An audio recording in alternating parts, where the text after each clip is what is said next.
Bismillahirrahmanirrahim. Assalamualaikum warahmatullahi wabarakatuh. Alhamdulillah hamdan katsiran tayyiban mubarakan fih kama yuhibbu wa rabbuna wa yarda. Ashhadu an la ilaha illallah wahdahu la syarika lah wa ashhadu anna Muhammadan abduhu wa rasuluhu la nabiyya ba'da, amma ba'd. Pemirsa dan pendengar Fatwa TV dimanapun anda berada, yang semoga Allah rahmati. Alhamdulillah, segala puji bagi Allah tabaraka wa ta'ala atas nikmat dan syukur kita kepada Allah tabaraka wa ta'ala, dan atas izinnya kita kembali berjumpa di program kesayangan kita, Live Interaktif Hidup Indah dengan Sunnah, bersama guru kita Ustaz Dr. MH Hasan Ayatullah Hafizahullah Ta'ala, yang mana beliau merupakan anggota Dewan Fatwa Perhimpunan Al-Irsyad. Salawat berikan salam semoga Allah sampaikan kepada Nabi kita Nabi Muhammad sallallahu alaihi wasallam, untuk para keluarga beliau, istri-istri beliau dan sahabat-sahabat beliau, dan semoga kita senantiasa berada di jalan sunnahnya hingga hari kiamat kelak. Pemirsa dan pendengar fatwa dimanapun anda berada, insyaAllah selama kurang lebih 1 jam ke depan, insyaAllah kita akan bersama menimba ilmu, mendengarkan faedah-faedah bersama guru kita Ustaz Dr. MH Hasan Ayatullah Hafizahullah Ta'ala. Dan Alhamdulillah beliau telah bersama kita di studio kita. Kita sapa beliau terlebih dahulu. Assalamualaikum ya Ustaz. Waalaikumsalam warahmatullahi wabarakatuh. Gimana kabarnya Ustaz? Alhamdulillah, barakallah. Masya Allah. Tadi ada kuliah ya Ustaz? Hari ini enggak ada. Masya Allah. Alhamdulillah. Sekarang berada di Jember ya Ustaz. Biasanya live di Banyuwangi ya Ustaz. Masya Allah. Alhamdulillah. Ganti-ganti. Masya Allah. Barakallahu fikum ya Ustaz. Masya Allah. Ya. Pemirsa dan pendengar Fatwa TV dimanapun anda berada, anda semua bisa bertanya di program kita kali ini melalui 2 cara, yaitu dengan nomor call di nomor 0331 5446 087 atau via WhatsApp call di nomor 0821 7000 6087. Saya ulangi, anda bisa bertanya di nomor 0331 5446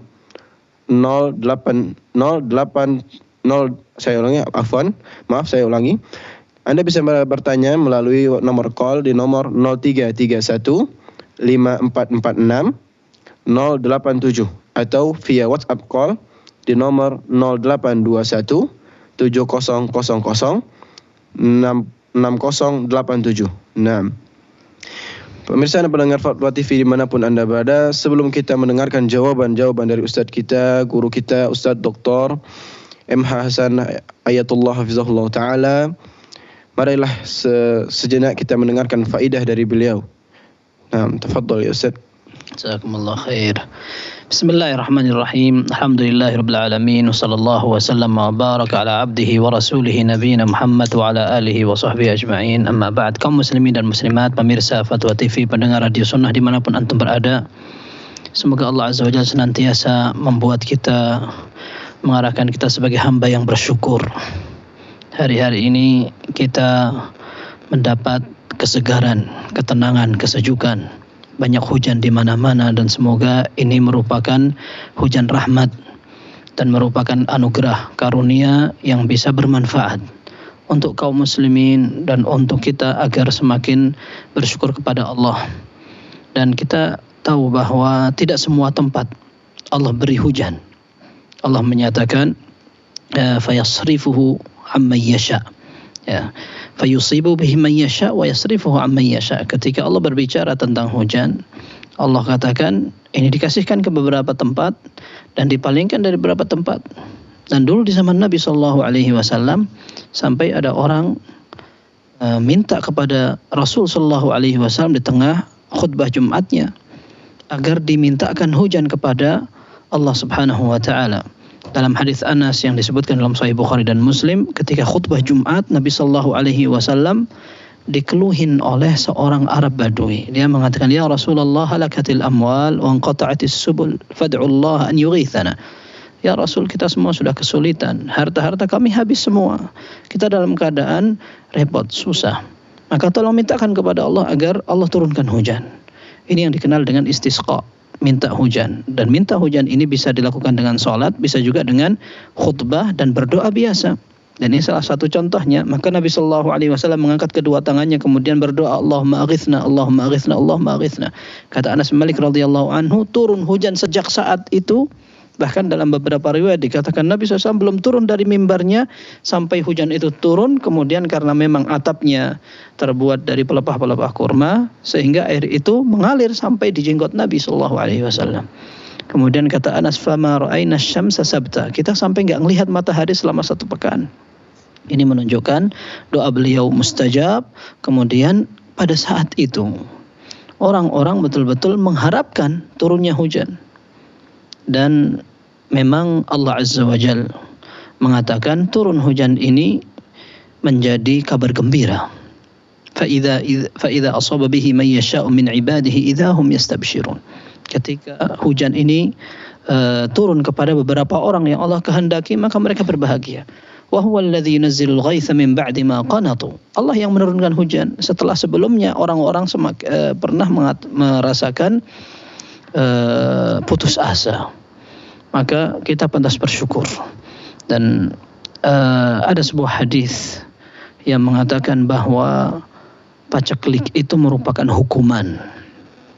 Akan tetapi rupanya hukuman dan yang disebut sebagai sanah atau paceklik bukan sekedar tidak turun hujan, akan tetapi ketika hujan turun tetapi tidak bermanfaat, tidak menumbuhkan, tidak ada hasilnya.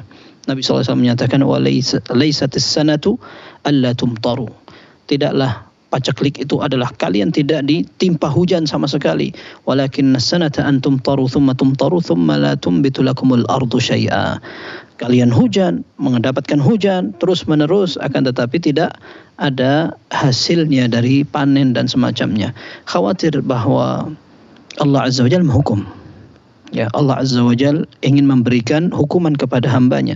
Karena Allah mengatakan, wa allaw istaqamu 'ala at-tariqati la asqainahum ma'an ghadaqa. Kalau mereka istiqamah menjalankan syariat, maka mereka akan diberi hujan oleh Allah Subhanahu wa taala. Baik, sekarang tidak ada masalah dengan hujan. Tetapi banyak orang tidak sholat, banyak kemungkaran, maksiat, bahkan dosa besar secara umum terang-terangan. Nah, kita khawatir ini. Jangan-jangan ini merupakan bentuk istidraj, bentuk penguluran waktu yang Allah berikan kepada hambanya. Sehingga ketika Allah Azza wa Jalla akan mengazab, tidak bakal ada yang bisa lepas, na'udzubillah. Maka kita ingin mengajak kaum muslimin pandai bersyukur, menggunakan ini semua untuk taat. Dan ingat bahwa nanti pada hari kiamat, sebagaimana Allah jadikan hujan ini menghidupkan tanah yang sudah mati, maka akan ada orang mati yang Allah hidupkan di akhir zaman atau setelah hari kiamat. Artinya orang zat yang bisa menghidupkan makhluk yang sudah mati dengan hujan, Allah juga yang mampu untuk menghidupkan orang yang mati untuk dimintai pertanggungjawaban. Semoga kita sadar dan kita bisa selalu memperbaiki ibadah kepada Allah Subhanahu wa taala. Barakallahu fiikum. Masya Allah, jazakallah khairan atas nasihatnya ya Ustaz, Masya Allah. Namun ada beberapa orang Ustaz, di tengah hujan, Allah beri rezeki hujan, namun banyak mereka yang ngeluh Ustaz, ya hujan lagi gitu. Terus bagaimana Ustaz? Iya, karena memang banyak orang yang tidak ngerti ketika banyak orang yang juga mengharap-harapkan hujan belum dapat. Yang kedua, bisa jadi mereka belum belajar. Karena justru ketika hujan sudah turun, yang pantas diucapkan adalah doa. Allahumma sayyiban nafi'an. Ya Allah, jadikan hujan ini bermanfaat. Kalau memang dia terganggu dengan aktivitas susah, kemudian pakaian barangkali tidak kering-kering ya, dia di laundry misalkan. Tetapi masih banyak kaum muslimin yang merasakan nikmat. Kalau tidak ada hujan mereka kesulitan, entah petani, entah peternak, atau yang lain memang. Dan yang berikutnya, dia perlu untuk menjaga mulutnya, bicaranya, agar tidak sampai menunjukkan dia tidak terima dengan takdir. Dan ini bisa jadi karena orang belum tahu. Ya, kuncinya mereka harus banyak-banyak belajar seperti itu. Nah, masyaallah. Fikum barakallahu jazakallahu khairan Ustaz. Atas nasihat masyaallah. Nah, para pemirsa dan pendengar Fatwa TV dimanapun Anda berada, tidak lupa pula kami menyapa program menyapa radio-radio yang ikut merelai live interaktif kali ini, yaitu Radio Sahabat Tegal, Radio MDFM Probolinggo, Radio Sago FM Sumatera Barat, Radio Al-Hikmah Banyuwangi, Radio Tuah FM Riau, Radio Mas FM Sragen. Nah, alhamdulillah Ustaz, telah bersama kita penelpon pertama Bapak Saleh Haji dari Bengkulu. Assalamualaikum Bapak. Waalaikumsalam warahmatullahi wabarakatuh. Nah, silakan pertanyaannya Bapak. Ya, assalamualaikum warahmatullahi wabarakatuh Ustaz. Assalamualaikum warahmatullahi wabarakatuh. Ya, izin bertanya Ustaz. Ada seorang bapak karena tidak tahan terhadap penyakit yang dideritanya, kemudian juga mungkin karena kejahiliannya, dia meninggalkan sholat duhur, sholat asar, sampai dan sholat isya. Setelah itu meninggal. Bagaimana status keislamannya Ustaz? Yang pertama. Yang kedua, apakah anaknya sebagai ahli waris mempunyai kewajiban mengqadha sholat wajib yang ditinggalkan oleh orang tua tersebut? Nah, pada kasus yang sama juga waktu meninggalkan puasa Ramadan, Ustaz. Itu seperti apa? Ya, mohon penjelasannya Ustaz. Jazakumullah khair. Wassalamualaikum warahmatullahi wabarakatuh. Waalaikumsalam warahmatullahi wabarakatuh. Baik. Masalah tidak sholat. Para ulama mengatakan bahwa orang yang beriman kemudian dia tidak sholat secara sengaja, maka dia berdosa, melakukan tindakan dosa besar, pelanggaran syariat yang terbesar. Akan tapi apakah dia masih muslim atau tidak? Memang ada dua pendapat. Pendapat pertama disebut oleh mazhab Hambali. Mereka mengatakan orang yang tidak sholat meskipun malas atau tidak mengerjakan secara sengaja, maka dia keluar dari Islam. Di antara dalilnya adalah al-ahdul ladzi bainana wa bainahumus shalah faman tarakaha faqad kafar. Pembatas atau perjanjian antara kami dengan mereka adalah salat. Kalau orang sudah tinggalkan salat, tidak ada bedanya antara Islam dan kafir. Kemudian dalam hadis yang sahih pula disebutkan bainar rajuli wa bainasy syirki awil kufri tarkus shalah. Pembatas antara seorang dengan kekufuran atau kesyirikan adalah meninggalkan salat. Ini dalam Sahih Muslim. Hadis yang pertama dalam riwayat Abi Dawud wallahu a'lam. Sehingga mazhab Hambali mengatakan kalau sudah tidak tidak salat maka dinyatakan keluar dari Islam. Dalam mazhab jumhur atau mayoritas ulama, mereka mengatakan tidak sampai kafir. Selama seorang muslim masih menilai bahwa salat itu wajib, maka dia tidak sampai kafir. Tapi dia melakukan dosa karena meninggalkan salat, entah karena malas atau karena dia kecapean atau karena memang sengaja malas saja begitu. Nah, maka seperti ini melakukan dosa besar tapi tidak sampai kafir. Selama dia tidak menganggap boleh tidak sholat. Ini urusan lain. Kalau ada orang menganggap bahwa saya boleh tidak sholat, nah dia bisa kufur ini karena dia mengingkari syariat meskipun dia sholat.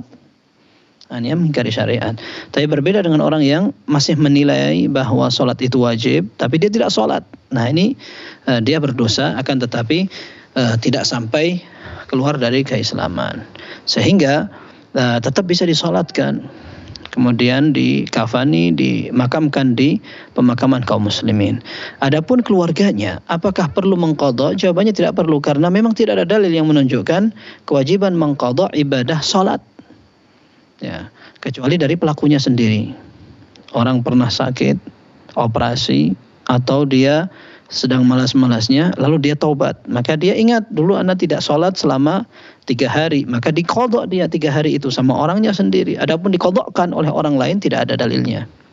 Baik, adapun puasa, memang ada khilaf di antara ulama.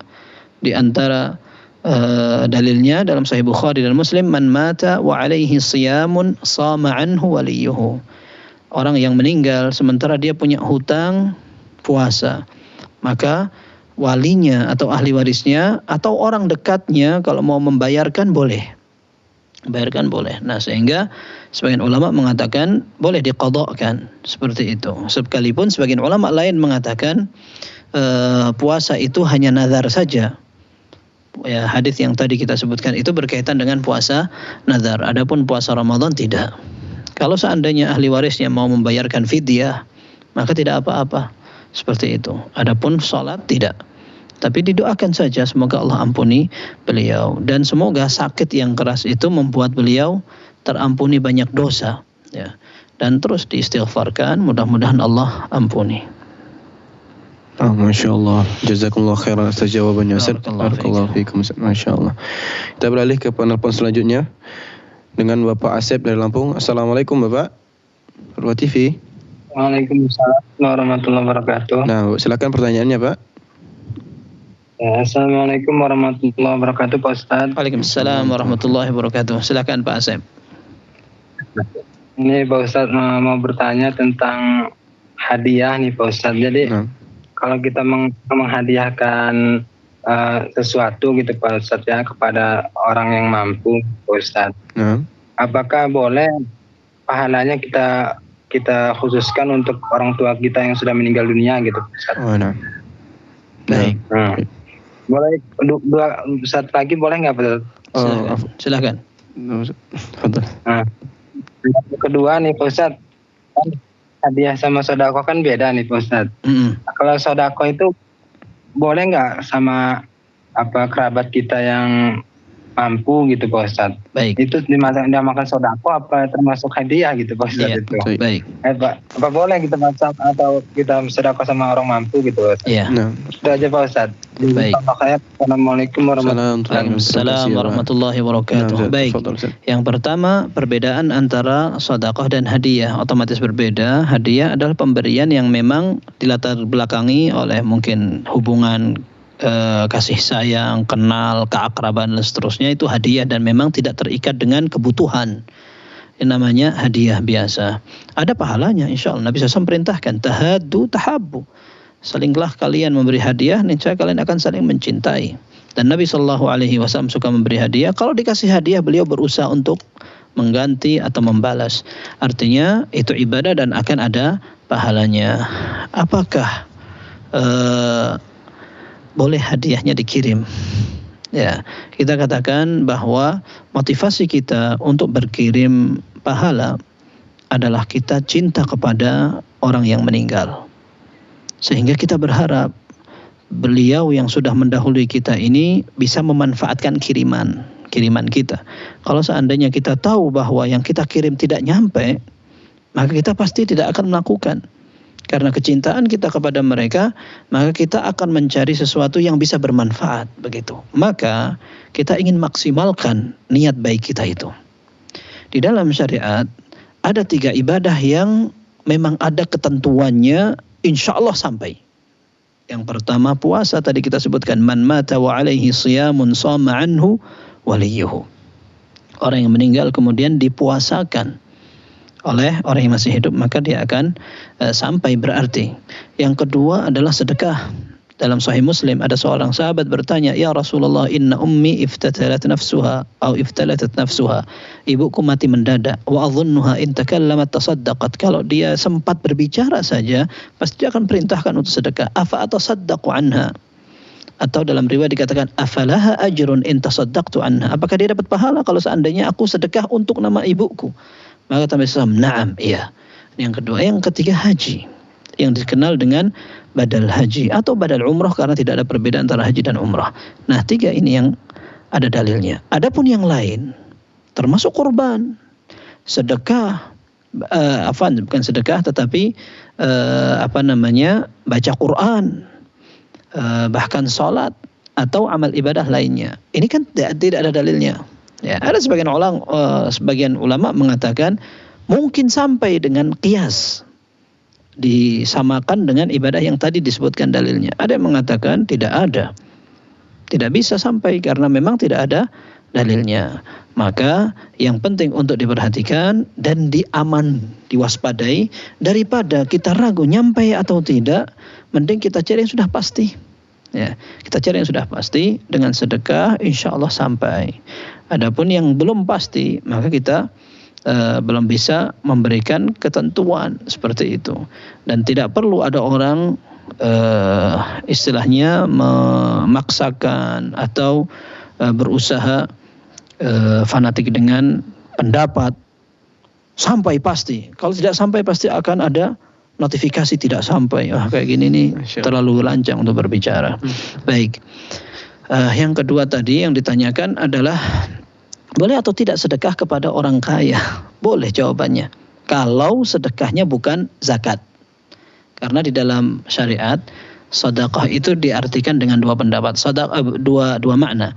Sedekah wajib yaitu zakat, ya, innamas sadaqatu lil fuqara wal masakin dalam Al-Qur'an. Sedekah itu untuk orang fakir, untuk orang miskin, fisabilillah dan seterusnya. Itu maksudnya zakat mal. Yang kedua sedekah yang umum. Nah, sedekah umum ini para ulama bilang boleh dikasihkan ke orang miskin, ke orang kaya, bahkan orang kafir kalau diharapkan keislamannya boleh. Ya, maka diberikan kepada orang kaya pun tidak ada masalah. Dan kalau kita katakan anak pengen sedekah sama ente gitu, orangnya mungkin tersinggung. Baik, tidak usah pakai kata sedekah dan tidak perlu diniatkan sedekah. Niat hadiah saja sudah, insya Allah dia terima dan ada hadiahnya, ada pahalanya, Dan barangkali orang kaya akan lebih senang diberi hadiah daripada diberi sedekah. Seperti itu. Barakallahu fiikum. Masya Allah, barakallahu fiikum. Ustaz, jazakumullah khair atas jawabannya, Ustaz. Masya Allah. Nah, Ustaz, kita beralih ke penelpon selanjutnya. Nah, dengan Bapak Sudirman dari Bangka Belitung. Assalamualaikum Bapak TV. Afwan Bapak, suaranya kurang jelas Bapak. Bisa dekatkan lagi mic-nya. Assalamualaikum warahmatullahi wabarakatuh. Waalaikumsalam warahmatullahi wabarakatuh. Jelas Pak ya? Jelas. Silakan pertanyaannya Bapak. Nah, jelas. Silakan pertanyaannya Bapak. Oke Pak ya. Terima kasih. Saya ingin bertanya Pak, pada suatu masa kemarin itu saya ini kan pengen rasanya mencari ilmu lagi Pak, meskipun saya sudah tua, karena saya kurang ilmu. Nah, kemudian saya pengen pernah saya bertanya kepada para alim ulama yang di kampung saya kan pada masa itu kan. Nah, cuma jawabannya kalau menurut saya kurang agak mengecewakan lah gitu. Iya, Pak. Nah, jadi pertanyaan saya yang karena disebutkan di situ katanya itu bahasa dan ucapan nasional katanya. Sedangkan agama ini kan tidak ada bahasa nasional maupun internasionalnya. Agama kitab agama ya Pak ya. Nah, ini masalah tentang tauhid Pak. Nah, jadi pertanyaannya bagaimana Bapak? Kemudian pertanyaannya saya pengen saya bertanya kepada Pak Ustadz supaya Pak Ustadz menjelaskan lebih detail istilahnya kan mengenai ada yang menyebutkan nama Tuhan di kalimat tauhid itu kan tidak ada Tuhan sebenarnya. Nah, jadi yang saya ingin tanyakan, kenapa para alim ulama banyak yang mengatakan mengakui dan mengagungkan dan mengesahkannya masalah Tuhan ini, sedangkan Tuhan ini kan sama dengan agama yang lain.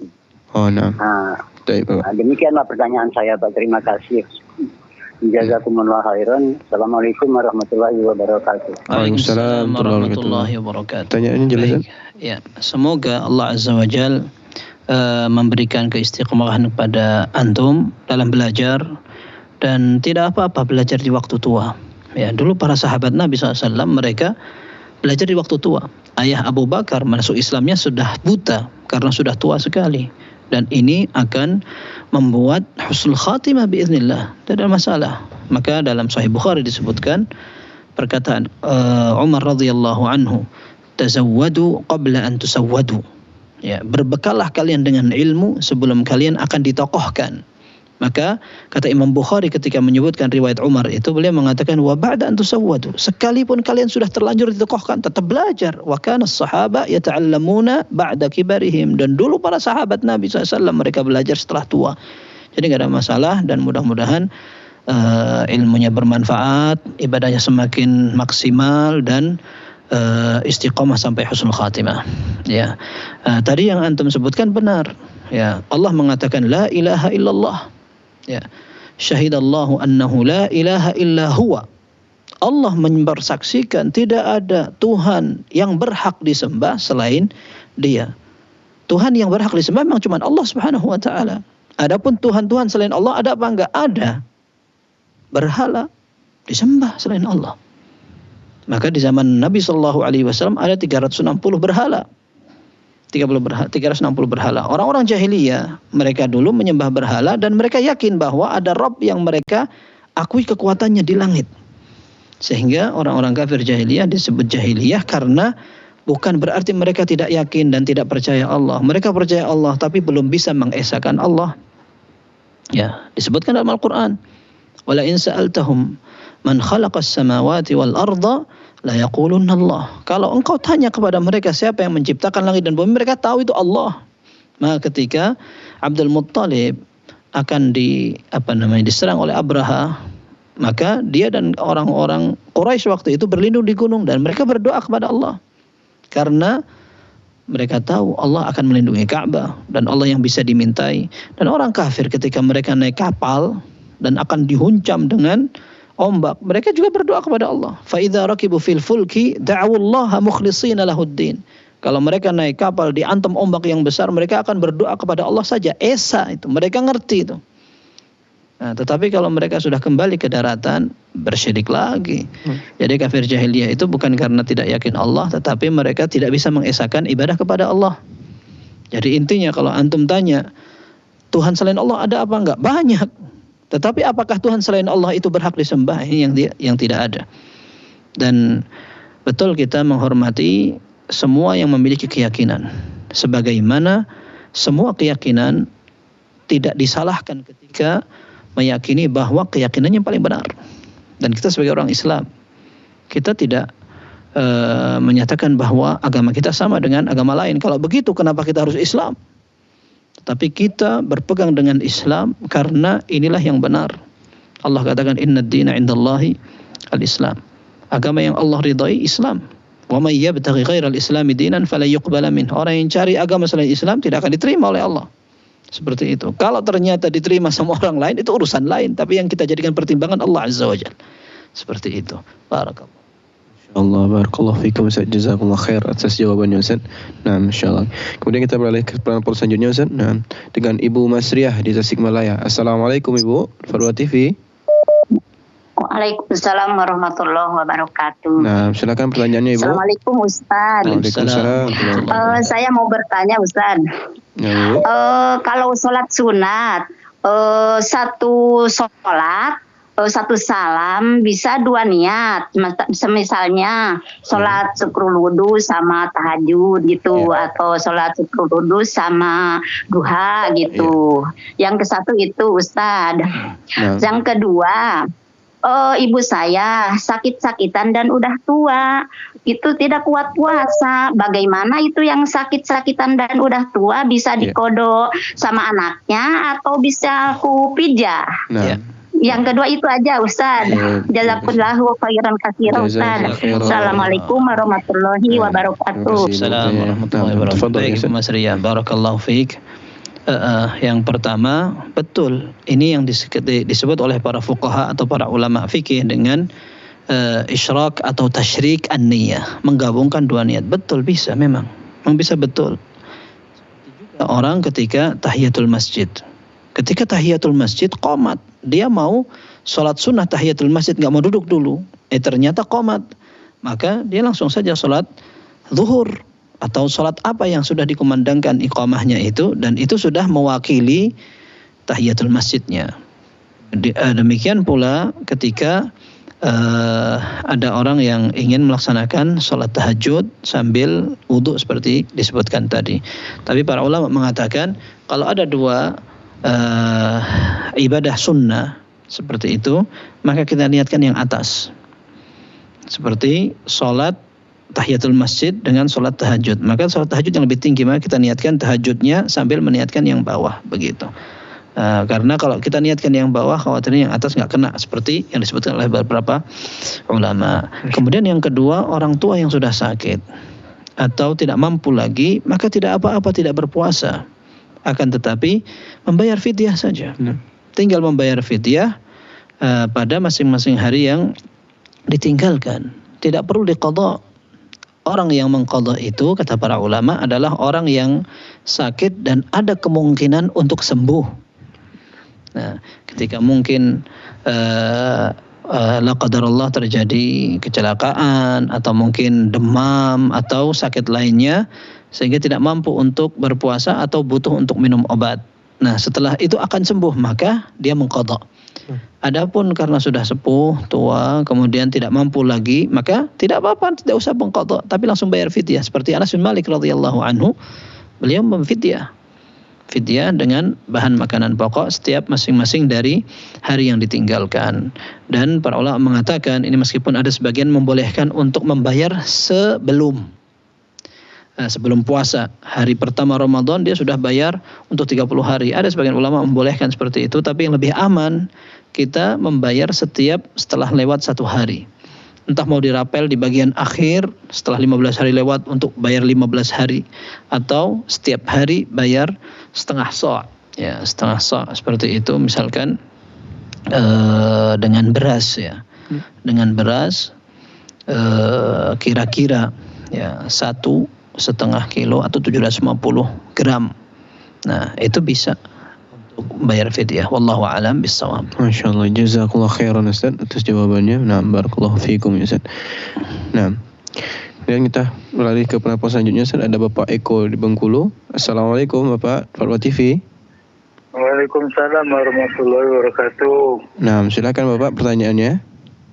Ini Ustaz, hukumnya membaca Yasin di setiap malam Jumat itu ada siapa lemah apa sahih? Karena di masjid kami setiap malam Jumat baca Yasin. Bahkan saya jelaskan yang disunahkan itu Mushaf Al-Kahfi. Ternyata dia nggak mau, katanya sahih semua itu. Jadi tolong pencerahan Ustaz gimana, apa sahih apa lemah? Assalamualaikum warahmatullahi wabarakatuh. Waalaikumsalam warahmatullahi wabarakatuh. Baik Bapak, membahas masalah baca Quran baik semua. Allah mengatakan man qara'a harfan min kitabillah falahu hasanah. Yang baca satu huruf Al-Quran dia mendapatkan satu kebaikan. Ya, dan Nabi SAW menyatakan la aqulu alif lam mim harfun walakin alifun harfun wal lamu harfun wa al mimu harfun. Ya, alif lam mim itu enggak dihitung satu huruf, tapi dihitung 3, alifnya sendiri, lam sendiri, dan mim sendiri. Berarti orang membaca ayat apapun dia akan dapat pahala. Hanya ketika seorang meyakini ada surat-surat tertentu di waktu-waktu tertentu, dia butuh dalil. Ya, butuh dalil. Dan dalil yang berkaitan dengan surat Yasin ini lemah. Ya. Jadi bukan berarti tidak boleh membaca Yasin. Boleh. Tetapi tidak perlu dikhususkan pada malam Jumat. Dan ini yang membuat kebanyakan kaum muslimin tidak membaca yang lain. Ini realita kita berbicara. Orang yang hanya membaca surat Yasin, akhirnya mau ada orang hajatan Yasin, ada orang mau nikah Yasin, ada orang meninggal Yasin, ada orang malam Jumat Yasin, bahkan malam Senin juga Yasin, ada acara apapun Yasin. Akhirnya yang lain tidak kebaca. Yang lain tidak baca. Oh, enggak, kok saya juga baca. Iya, tetapi kenapa tidak disamakan antara Yasin dengan yang lain? Nah, sehingga mengkhususkan itu butuhkan dalil. Sehingga kalau membaca, kita ingin naik tingkat, bukan hanya surat Yasin saja, tapi baca yang lain, Al-Baqarah juga yang bisa mengusir setan. Kemudian kita baca Ali Imran, An-Nisa, biar kita ngerti Al-Quran 30 juz bukan hanya 4 lembar atau 6 lembar surat Yasin itu saja gitu. Barakallahu fiik. Masyaallah, barakallahu fiikum Ustaz, jazakallahu khair atas jawabannya Ustaz. Nah, kemudian kita selanjutnya beralih ke penelpon selanjutnya dari Ibu Hamba Allah dari Jambi. Assalamualaikum Fatwa TV. Ya, waalaikumsalam Pak Ustaz. Nah, silakan Ibu pertanyaannya. Assalamualaikum Pak Ustaz. Waalaikumsalam warahmatullahi wabarakatuh. Ini mengulangi pertanyaan minggu yang kemarin Pak Ustaz, tentang memandikan mayat Pak Ustaz. Iya Bu. Nah, saya itu waktu itu harinya hujan-hujan, jadi kurang jelas pendengarannya. Oh iya. Kalau tidak salah saya dengar memandikan mayat itu 2 kali Pak ya. Waktu awal dengan waktu di pertengahan ya, sesudah membersihkan dubur itu. Ya. Ya betul itu Pak. Pertanyaannya Bu? Pertanyaannya? Ya, pertanyaannya saya tanyakan itu betul tidak seperti itu, memang di awal sekali dengan di pertengahan sekali. Apakah tidak boleh di akhir? Karena di tempat kami itu ada yang komplain katanya kalau di di pertengahannya kita mengwudukannya kembali, katanya belum bersih karena mandinya belum bersih. Jadi sebaiknya pada akhir setelah mandinya bersih. Nah itu yang saya tanyakan. Jadi memang benar 2 kali, awal atau di pertengahan? Apakah boleh di akhirnya itu? Baik. Demikian Pak Ustaz. Assalamualaikum warahmatullahi wabarakatuh. Waalaikumsalam warahmatullahi wabarakatuh. Yang ana tahu, wudu itu di awal. Sebagaimana Nabi Shallallahu Alaihi Wasallam perintahkan Ummu Atiyah radhiyallahu anha ketika memandikan putrinya Nabi SAW namanya Zainab. Kata Nabi Shallallahu Alaihi Wasallam, ibda'na bimayaminiha wa mawadhi'il wudu'i minha. Kata Nabi Shallallahu Alaihi Wasallam dalam Sahih Bukhari dan Muslim, ya, mulailah dengan bagian kanan dan juga bagian tempat-tempat anggota wudu. Seperti itu. Nah, sekarang orang yang masih hidup ketika kita misalkan mandi besar, Nabi Shallallahu Alaihi Wasallam mengajarkan wudu dulu. Setelah wudu baru mandi umum. Ya, mandi besar itu. Contohnya setelah membersihkan bagian yang perlu dibersihkan. Ya, setelah itu baru wudu. Setelah wudu mencuci atau membasahi semua rambut harus sampai di akar-akarnya. Setelah itu mandi dengan dari bagian kanan sebelah bagian kiri. Ini kalau orang hidup ya, hidup. Setelah itu kenapa harus wudu lagi? Karena dikhawatirkan dia menyentuh kemaluan. Ketika dia mandi dia menyentuh kemaluan atau batal lagi. Maka dianjurkanlah dia untuk wudu lagi itu di bagian akhirnya. Tetapi kalau seandainya ketika dia mandi tidak batal dan tidak menyentuh kemaluan, maka tidak perlu wudu lagi. Tidak perlu wudu lagi. Jadi tata cara Nabi Shallallahu Alaihi Wasallam mandi, dan memang pada saat itu tidak menggunakan sabun, tidak ribet kayak kita pakai sampo gitu. Dan mereka mandi seperti apa adanya dalam hadis Aisyah maupun dari hadis Ummu Salamah. Dalam tata cara sifat mandi janabah Nabi Shallallahu Alaihi Wasallam begitu saja. Ya, begitu saja. Wudu, setelah wudu kemudian beliau basuh rambutnya sampai basah, kemudian dari kanan kemudian kiri, karena memang tidak menggunakan macam-macam, entah itu sabun atau yang semacamnya, tidak menyentuh kemaluan lagi, tidak perlu wudu lagi. Demikian pula memandikan jenazah. Mandikan jenazah itu dimulai dengan membersihkan kotoran. Maka para ulama memberikan contoh, dimiringkan dulu badannya, diurut ini perutnya sampai keluar kotorannya, dibersihkan. Setelah itu baru dimandikan dari mulai tadi itu kita sebutkan tempat-tempat wudu, bagian kanan, bahkan sebagian ulama mengatakan al-ali qabla al-asafil, bagian atas sebelum bagian bawah. Begitu. Tapi tidak diulangi lagi wudunya kecuali kalau keluar lagi kotornya. Kalau keluar lagi kotorannya, wallahu alam memang mungkin saja itu diulangi wudunya. Tetapi para ulama pun mengatakan bahwa tempat kotoran itu disumbat sehingga tidak keluar lagi, karena memang kita ngerti orang sudah meninggal maka tidak lagi dia bisa menahan apa yang ada dalam badannya, sehingga memang kotoran itu keluar terus, maka disumbat. Kalau setiap keluar harus diwudukan, maka badan si mayit ini bisa rusak karena diwudukan terus-menerus.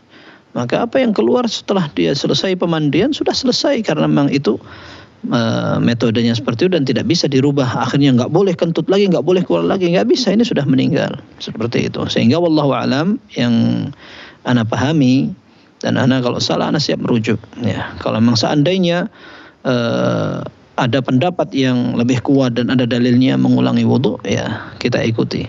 Tapi itu tadi yang kita sebutkan, hadis dari Ummu Atiyah, Nabi SAW perintahkan untuk memulai dari tempat wudu.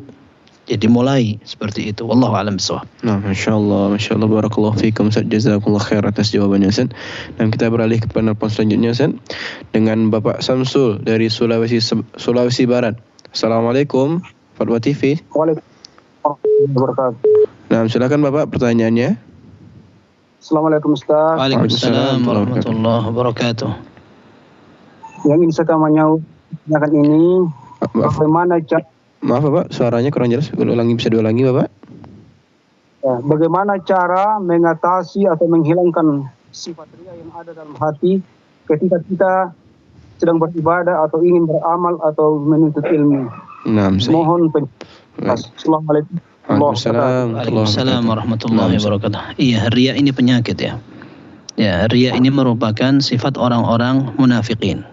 Wa idza qamu ila sholati qamu kusala yura'una nas. Apabila mereka salat, mereka malas-malas tapi mereka ingin dilihat orang, dan itu namanya riya, ingin dilihat orang. Dan kita ketika mengerti hakikat ikhlas, para ulama mengatakan definisi ikhlas itu nisyanu ru'yatil khalq min ajli ru'yatil khaliq. Ya, seorang melupakan pandangan dan penilaian manusia sudah. Kita hanya pengen dipuji Allah saja begitu. Dan memang di antara definisi yang orang yang riya, yaqumur rajulu fayusalli fayuzayyinu salatahu lima yara min nadhari rajulin ilaih. Orang salat kemudian dia ngerti sedang diawasi, maka dia perbaiki salatnya karena orang sedang melihat dia gitu. Nah, yang seperti ini memang membuat niat orang terganggu. Dan kita akan tidak dibiarkan setan berupaya dirusak amal seorang dengan ingin dipuji orang. Taib, bagaimana caranya? Caranya minta kepada Allah. Minta kepada Allah agar kita bisa menjadikan semua ibadah ini untuk Allah. Yang kedua, biar Allah Azza wa Jalla memberi kita kekuatan melawan setan. Bagaimana caranya? Memang setan akan membisikkan, kamu kan cuma pengen riak dipuji orang, sudah nggak usah sholat. Nah, ini bahaya sekali, ini namanya bisikan dan was-was. Terkadang orang akan belajar nggak jadi, karena ada bisikan, kamu kok sok alim, masih dosa banget mau sok belajar, memang mau jadi ulama, nggak bakal. Nah, seperti itu. Akhirnya dia malas lagi untuk beribadah. Nah, ini harus dilawan. Biar saja sudah, saya pokoknya mau tetap melaksanakan ibadah sebisa saya, dan sambil memerangi perasaan kalau pengen dipuji orang. Dan sebenarnya pujian orang tidak semuanya jelek. Ketika Syekh Muhammad Shalih Al-Utsaimin rahimahullah mengatakan pujian seorang ketika tidak mempengaruhi niat awal ibadah dia, kemudian tidak membuat dia ujub dan bangga, aman insyaallah. Dan itu bisa jadi menjadi ajilu busyral mu'min. Ajilu busyral mu'min artinya adalah kabar gembira dari Allah yang disegerakan.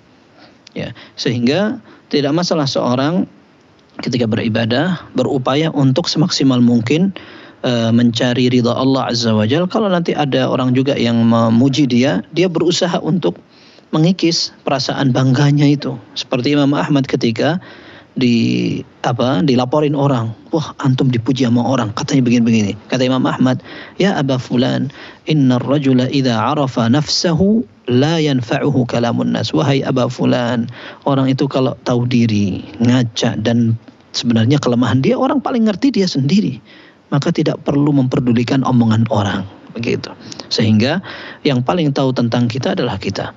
Kalau ada orang mau mencela atau memuji, maka kita tidak jadikan pertimbangan. Wah, antum rajin banget, antum cepat sekali untuk belajar. Kita ngerti kalau kita itu sebenarnya nggak cepat belajarnya. Kenapa harus bingung dengan pujian orang? Kita minta pada Allah, kemudian kita juga berusaha untuk memaksimalkan ibadah kita semampu kita. Kemudian kita juga berusaha untuk menampik dan memerangi perasaan-perasaan itu. Dan memang kita minta keikhlasan kepada Allah.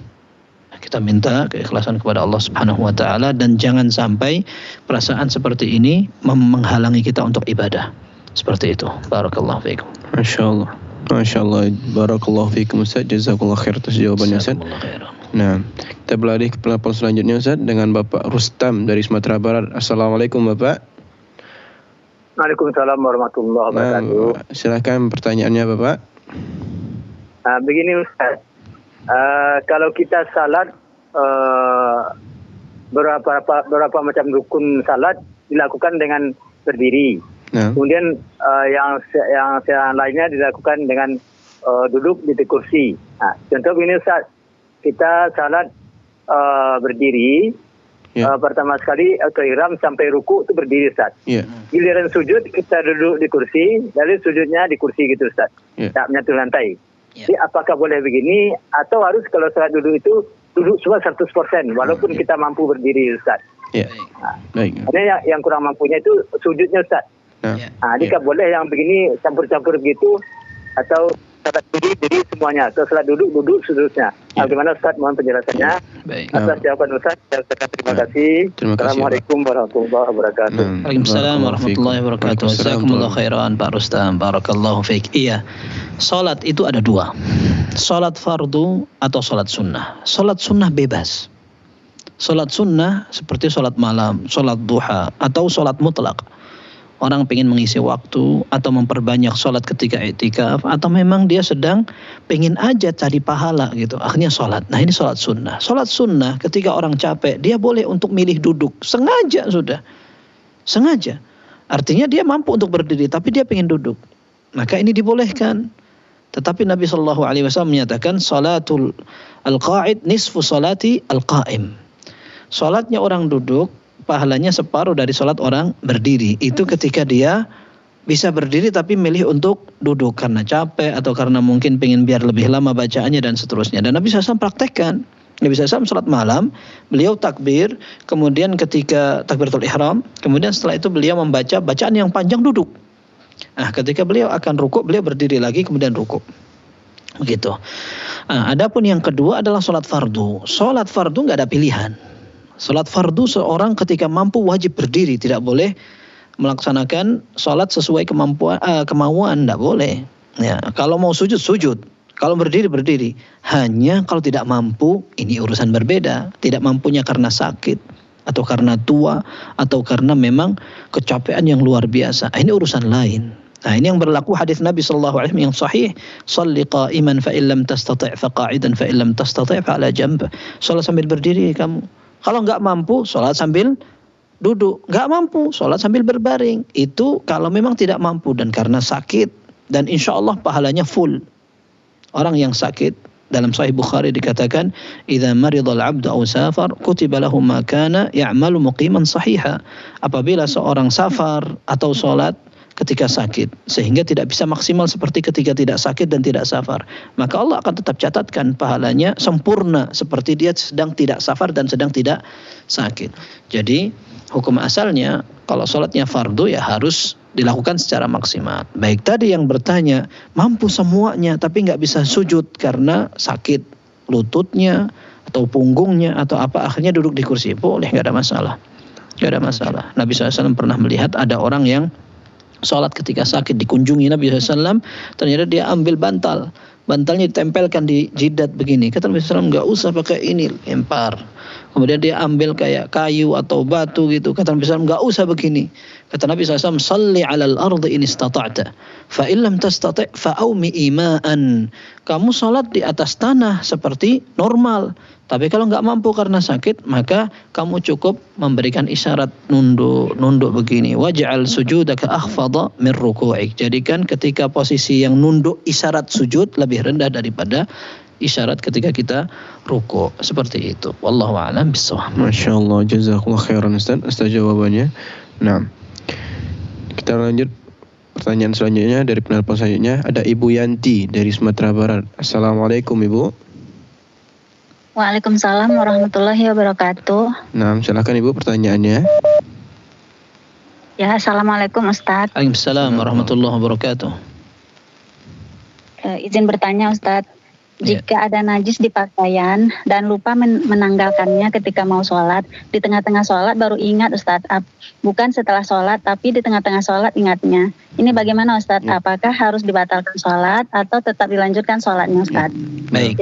Assalamualaikum warahmatullahi wabarakatuh. Waalaikumsalam warahmatullahi wabarakatuh. Yang pertama, kalau seandainya seseorang tidak tahu di pakaian ada najisnya, atau tahu tapi lupa, maka sholat yang dia lakukan dengan menggunakan pakaian yang ada najisnya itu sah.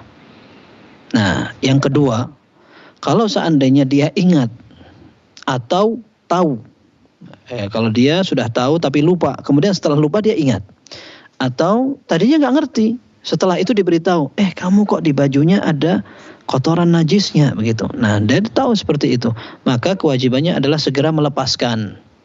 Nabi SAW pernah sholat, beliau menggunakan sandal, ternyata ada najisnya di sandalnya, dilepaskan dan tanpa membatalkan sholat. Sehingga kalau ada seorang laki-laki maupun perempuan, dia menggunakan baju, ternyata di bajunya ada najisnya, segera dia dalam keadaan sholat dilepas, sudah dilepas dan lanjut sholatnya, nggak ada masalah. Kecuali kalau yang dilepas itu membuat aurat untuk ditutupi dalam sholatnya terganggu. Nah ini otomatis dia membatalkan, karena dia harus menutupi aurat sehingga cari pakaian yang lain. Tetapi kalau seandainya ibu-ibu misalkan, ini ibu kan seringkali pakaiannya rangkap-rangkap, ada jilbab, kadang masih pakai mukena lagi, masih ada baju kurung lagi, ada segala macam begitu. Kalau seandainya baju yang ada najisnya dilepas, dan dengan dilepasnya baju itu tidak membuat aurat yang harus ditutupi dalam sholat terganggu, aman, tidak ada masalah. Ketika seorang wanita sholat menggunakan jubahnya dan tidak membuka auratnya, maka aman, tidak harus sudah pakai jubah, wajib pakai mukena lagi, nggak harus. Jadi intinya begitu. Kalau seandainya baju yang ada najisnya tadi dibuka dan tidak mengganggu aurat, maka sholatnya lanjut. Tapi kalau ternyata memang harus membuka aurat dan harus diganti dengan baju yang lain, ya tidak apa-apa, membatalkan saja. Barakallahu fiikum. Masyaallah, barakallahu fiikum Ustaz, jazakallahu khairan Ustaz jawabannya. Nah, kita beralih ke penelpon selanjutnya, Bapak Badrus dari Surabaya. Assalamualaikum, Fatwa TV. Waalaikumsalam. Nama Bapak? Assalamualaikum warahmatullahi wabarakatuh. Nama Bapak, silakan pertanyaannya Bapak. Waalaikumsalam warahmatullahi wabarakatuh. Ya. Agar kita mendapatkan pahala 2 qiraat, yaitu diantarkan menyolatkan dan ngantar Ustaz. Nah, ya. Takziah. Maaf Bapak, suaranya terputus-putus Bapak. Ya. Suaranya terputus-putus, bisa diulangi Bapak? Masalah kematian Ustaz. Ya. Ketika kita agar mendapatkan pahala 2 qiraat, itu diantaranya kan ikut mensolatkan dan mengantar jenazah Ustaz.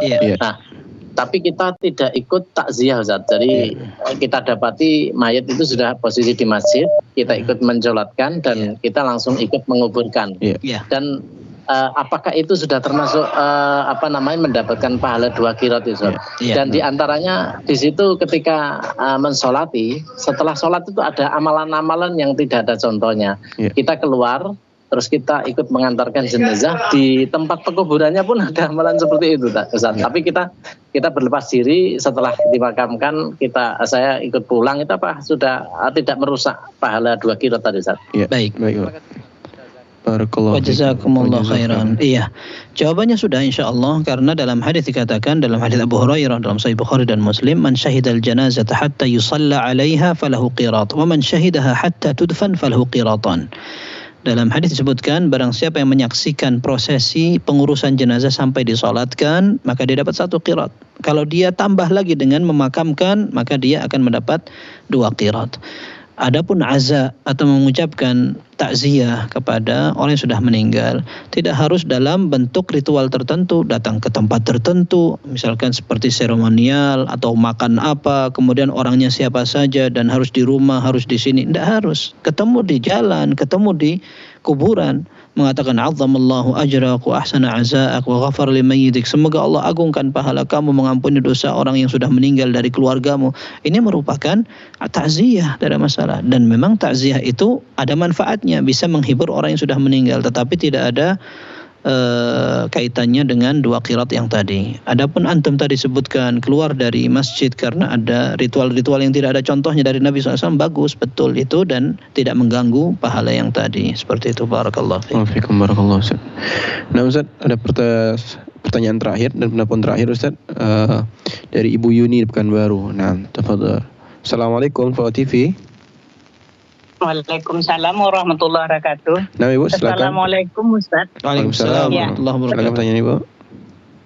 Ustaz, pertanyaan saya begini Ustaz, kita kadang ada beberapa baca buku itu mengenai zikir Ustaz, misalnya. Pertanyaannya ada yang berbeda urutan dan bacaannya. Misalnya salah satu contoh saya kasih, raditu billahi rabba wa bil islam dina wa bi Muhammadin sallallahu alaihi wasallam nabiyya. Atau satu lagi, raditu billahi rabba wa bi Muhammadin rasulullah wa bi Muhammadin rasulullah wa bil islami dina.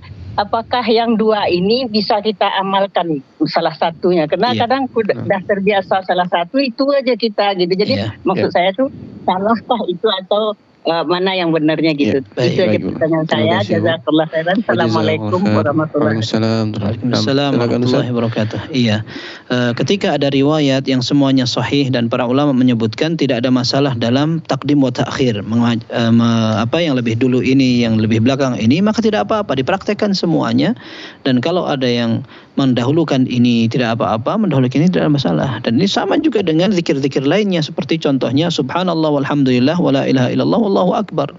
Kadang-kadang ada takbirnya duluan, tasbihnya di belakang. Kemudian termasuk ketika kita membaca subhanallah 33 kali, alhamdulillah 33 kali, Allahu akbar 33 kali. Para ulama pun mengatakan, apakah ini langsung tiga-tiganya? Subhanallah, alhamdulillah, Allahu akbar. Subhanallah, alhamdulillah, Allahu akbar. Subhanallah, alhamdulillah. Atau satu-satu. Subhanallah, subhanallah, subhanallah, subhanallah sampai 33. Kemudian alhamdulillah, alhamdulillah, alhamdulillah sampai 33 kali. Dan seterusnya. Karena memang lafadznya atau redaksinya maupun penyebutannya tidak wajib untuk urut dan harus seperti ini, maka para ulama pun berbeda dalam memberikan pandangan. Jadi aman insyaallah kalau kita mau pakai yang ini insyaallah bisa, dan itu pun bisa. Barakallahu fiikum, wallahu a'lam. Wa fiikum barakallahu, jazakumullah khair Ustaz atas segala jawaban dari pertanyaan-pertanyaan yang telah masuk Ustaz. Nah Ustaz, pertanyaan terakhir tadi sekaligus penutup perjumpaan kita pada kesempatan kali ini. Nah, kita ucapkan jazakumullah khairan Ustaz wa barakallahu fikum Ustaz atas jawaban-jawaban dan ilmu yang telah antum berikan Ustaz. Semoga Allah tabaraka wa taala memberkahi ilmu yang telah antum sampaikan. Amin. Dan semoga kita semua yang mendengarkan bisa mengamalkan ilmu-ilmu yang telah guru kita sampaikan. Nah, pemirsa Fatwa TV yang Allah rahmati, jangan lupa saksikan terus program live interaktif Fatwa TV dari hari Senin sampai dengan Jumat pada jadwal yang sudah ditentukan. Nah, dan untuk mengetahui segala informasi terkait dengan Fatwa TV, Anda bisa mengakses website kami, yaitu dengan mengakses website www.dewanfatwa.com atau fatwatv.id. Nah, dan juga kami mengajak Anda untuk berkontribusi dalam dakwah Islam melalui rekening aktif yang bisa Anda saksikan di layar kaca Anda. Nah, usai sudah pertemuan kita pada sore kali ini, saya sebagai pembawa acara mewakili tim yang bertugas pada sore ini mengucapkan jazakumullah khairan atas kesempatan yang telah Ustaz berikan, dan meminta maaf atas segala kesalahan dan kekurangan.